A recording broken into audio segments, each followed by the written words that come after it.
ભાઈ જે ગ્રુપ અમારું ઓળિયાણ ગામની અંદર ફાર્મ છે અને અમે ભગવાન મહાદેવના આરતી શિવલિંગનું આયોજન કરેલું છે. અમે 5,55,555 શિવલિંગ બનાવવાના છે. આવું આયોજન હતું, પણ અમને એવું લાગે છે કે અમારા ટાર્ગેટ કરતા પણ અમે વધારે શિવલિંગ બનાવશું અને હજારો ભાવિક ભક્તો આવે છે, પોતાની મનોકામનાઓ પૂરી થાય છે, પ્રસાદ લે છે.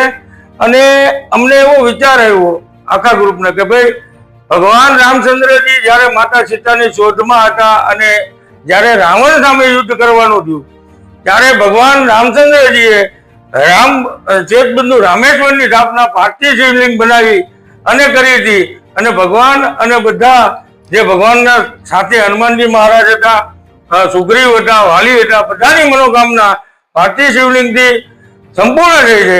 એટલા માટે અમને બી એવું થયું કે અમે પાર્થિવ શિવલિંગનું આયોજન કરીએ અને આખા ગ્રુપે મળી અને જે ગ્રુપે અમારે પાર્થિવ શિવલિંગનું આયોજન કર્યું છે.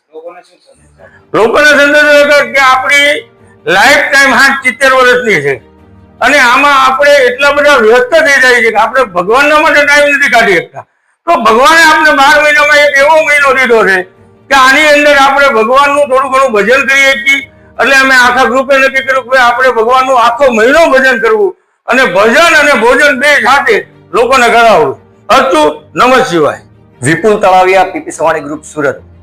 આજ રોજ અમે લાડવી ગામે જે ગ્રુપ આયોજિત જે પાર્થિવ શિવલિંગ મહાપૂજાનું આયોજન કર્યું છે એમાં આવ્યા હતા. અહીંયા જોયું તો 5,55,555 મહાપૂજાનું આયોજન છે શિવલિંગનું.